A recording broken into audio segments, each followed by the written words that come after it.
Greetings! It is I, Tentus Naravan Dracovin, Lord and Emperor of the Dracovin Empire, and welcome. It is time to continue my discussion on the EARTHDAWN Roleplaying game system. So today, I'm continuing with spell magic, and effectively, I'm continuing to talk about spell casting, using a spell matrix. So, let's talk about attuning it, reattuning it, and of course destroying it.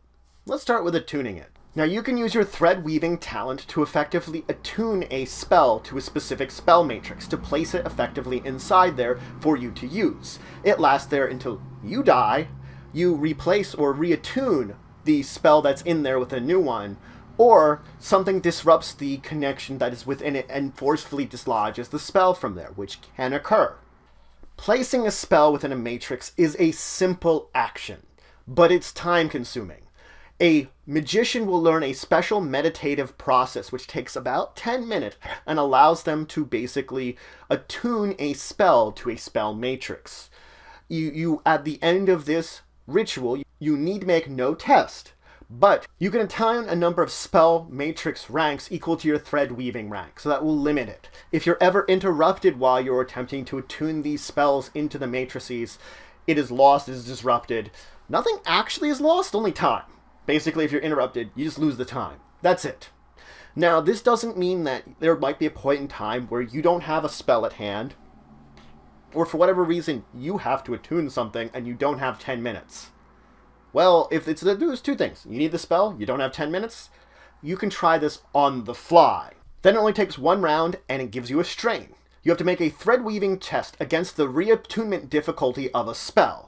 If you are successful, you effectively place that spell within the matrix, replacing the one that's there, or putting it in there if it was an empty spot. If you fail, then of course you effectively just don't do it. You can try again on another round. Now, working with matrices is actually a delicate work and requires a large amount of concentration. This means you can be taking no other actions while you're attempting to basically reattune. You have to make a concentration test in order to succeed at this, too. If you fail your concentration test, you in fact have caused a problem and dislodge every spell from every matrix you have. So you basically screw things up completely. So there's an even more inherent danger in the fact that you're doing this. You can still cast spells using other means, or just meditate to reattune them back into your matrices. Now, before you make any sort of a test to attune, you have to choose which matrices you're actually attuning things into. That means you have to choose the appropriate one that you're using. You have to choose that ahead of time.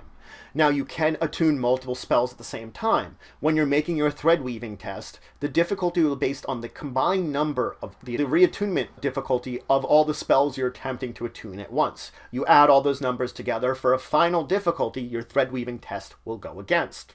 Now, spell matrices can be damaged.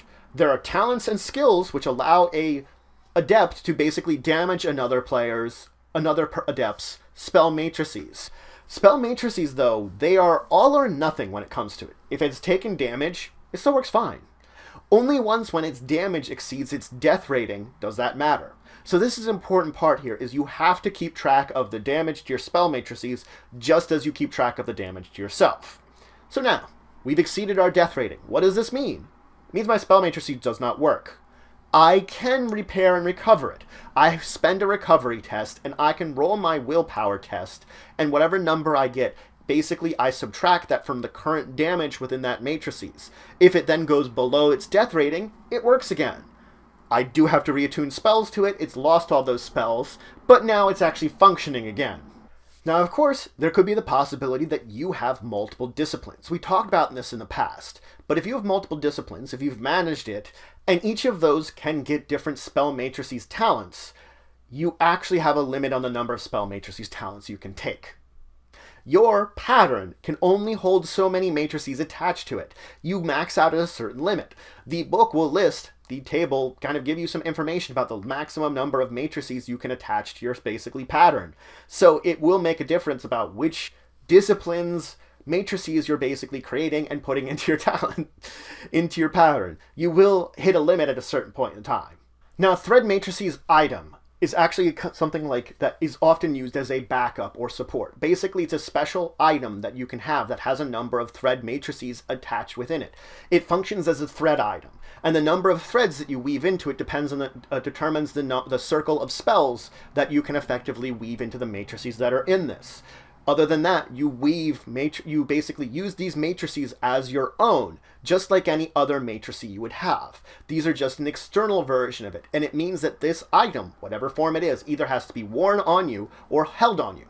It often takes the form of robes. It's a traditional form of this, that you're wearing a robe that it has actual spell matrices in it that you can then weave some spells in there, and it functions as an extra space that you can carry spells within. Gives you some more options. It doesn't mean you just have to have it. Now, of course, yes, you have to continue wear this robe, and it comes with another danger. The robe itself can be damaged. It can be either astrally attacked, and when it's astrally attacked, if it should be destroyed there, the enchantments are lost. If it's physically destroyed and takes physical damage, then of course the matrices are just detached from it. Of course, you can repair the physical damage, and if it takes astral damage, you can repair it just like you can repair any other matrice using the same technique that you would before. But again, if it's destroyed in the astral plane, you cannot repair it. On the other hand, if it's your own spell matrices, those, once you reach the death rating, you can put it back below there. It just takes longer and more recovery tests that you have to spend. So you can see there is a limitation to it, but it does function as a great backup or support in case you just need something extra that you don't want to weave into your own matrices. So that's it for today. I talked about attuning spells to your spell matrices. I talked about reattuning them on the fly, something you might have to do just all of a sudden in case of emergency. I also talked about, maxing out on the number of spell matrices you can have because, well, your pattern can only have so many. I then moved on to talking about spell matrices items, something that you can either wear or hold, which grants you extra spell matrices as long as it's in contact with you. If you lose contact with it when you're spellcasting, the spell fizzles. But otherwise, functions just the same. You have it there, oh hey, I can cast the spells that are in there. Of course, again, if I would lose hold of this while in the middle of casting that spell, I can choose to finish it with raw magic, but that's another thing entirely.